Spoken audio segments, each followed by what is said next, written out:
Hi, everyone. Greetings. We're on page 116 of the Pure Worship book, and the heading is, if you'll excuse me, switching screens to the book online. They began to live and to stand on their feet. Mm-hmm. And we're not going to read the first paragraph because it's just kind of a summary of the statistics and dates of the restoration of the Jews after the Babylonian exile. Mm-hmm. But they get to their point soon enough after that. Mm-hmm. So we want to read from page, let's see now, what page are we on? 117. Yeah. We want to read paragraphs 14 on to page, what is it now? Boy, I've lost the pages. It's Anyway, 14 it's over to the 17. page. The problem with the pagination in here is they often have graphs and illustrations in the middle of paragraphs. In that first paragraph, we also noted that they made a change in the online version compared to the hard copy. Yeah, the hard copy says what? Jewish males. It says a group of 42,360 Jewish males. And then online it says Israelites. 42,360 Israelites. I wonder why. Yeah. So we could suggest or guess, but we won't. And maybe afterwards we'll talk about that picture that they have on that page. Okay. So let's read from paragraphs 14 through 16, is it? 17. How did this part of Ezekiel's prophecy see a larger fulfillment? As Jehovah revealed to Ezekiel in a related prophecy, the principal fulfillment of this restoration prophecy would occur sometime after the greater David, Jesus Christ, began to rule as king. And indeed, in 1919, Jehovah put his Spirit in his people. As a result, they came to life and were released from their captivity to Babylon the Great. After that, Jehovah allowed them to settle on their land, that is, in the spiritual paradise. How, though, have Jehovah's modern-day people become a large army? Not long after Christ appointed the faithful slave in 1919, God's servants began to experience what Zechariah, a prophet serving among the returned exiles, had foretold when he said, "Many peoples and mighty nations will come to seek Jehovah." The prophet depicted those seekers of Jehovah as 10 men out of all the languages of the nations. The men would take firm hold of a Jew, a spiritual Israel, while saying, "We want to go with you, for we have heard that God is with you people." Today, those of spiritual Israel, that is the anointed remnant, and by extension the 10 men, the other sheep, together do indeed form an extremely large army, numbering into the millions. As soldiers of Christ in this ever-growing army, we closely follow our King, Jesus, onward to the blessings that lie ahead of us. This restoration of pure worship would bring on God's people an important responsibility. What is it?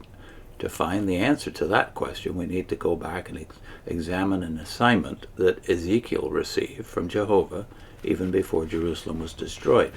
We will do that in the following chapter of this publication. Mm-hmm. So that first paragraph commented on the 1919, and they have a little picture right here on the top. You'll see. I don't know. I have to be able to see the screen, love. There you go. There's the picture.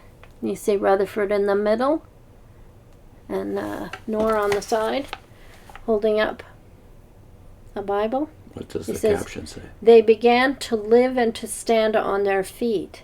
After Jehovah's people came to life in 1919, they intensified their preaching work.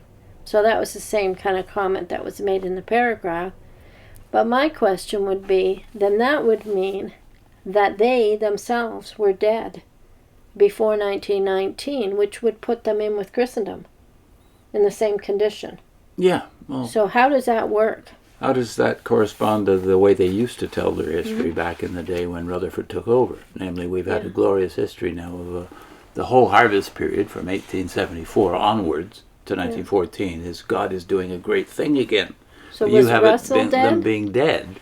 Russell is the one man on earth that God is using, according to the claims of the day, that is Rutherford's claims in the Finished Mystery, and for years after, the one man God is using that in a work that's never been done before. And that was all happening from 1874 onwards.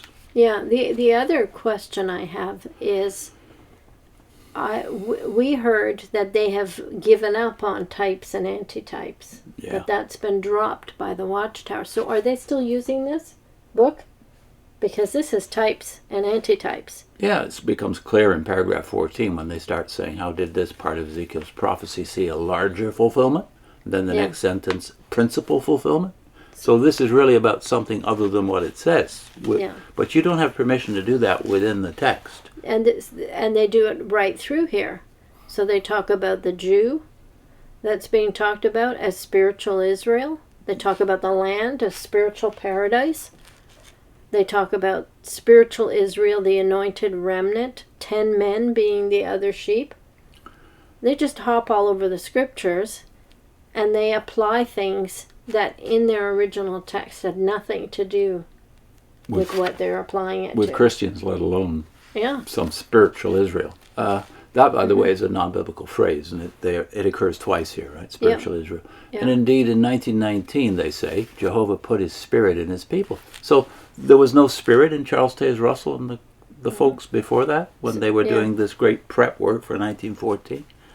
Yeah. Well, the test, of course, is do they show any improvement in their interpretation of Scripture after Russell dies? That would prove that the Spirit of truth was working in them, wouldn't it? And from that analogy that you have dead bones coming to life, you would think Christendom would be the ones to come to life then, if you think they were dead. That's right. The ones that were dead were, according to your lights now, are the ones that are supposed to come to life. Yeah. That's the whole bones analogy. Yeah. So he appointed the faithful slave in 1919. Paragraph 15 clearly says, and that's a lie too. Yeah. He was appointed, you say, in your works back then, he was appointed in the 1870s. He was the FDS. I love the fact that they're obviously setting up for something here, and that is the discussion of who the watchman is. So we're going to get to that next time. They say in the second last sentence on page 117, they say, to find the answer to that question about this important responsibility that God's people have. Notice that. God's people have an important responsibility. What is it? To find the answer to that question, we need to go back and examine an assignment that Ezekiel received from Jehovah even before Jerusalem was destroyed. Now we have some pictures and graphs, so we might have something between Yeah. and what they say about their But notice the oiliness of this type here. Ezekiel received a commission, and that has something to do with Jehovah's Witnesses, who aren't even spiritual Israel, according to your lights. Yeah. So how did the responsibility on Ezekiel get transferred to spiritual Israel as a whole, and beyond them to people who are spiritual Gentiles, 10 men of every nation? Yeah. This kind of thing you don't really think about, because no one encourages it. You have to think about it. Yeah. What's our link? We're going to link to the first of a series of 3, I think, on Humpty Dumpty and Bible interpretation. And Humpty then Dumpty hermeneutics. We'll do the playlist for Bible interpretation as well. I never knew there were rules when you're reading ancient texts. There indeed are rules. See you next time.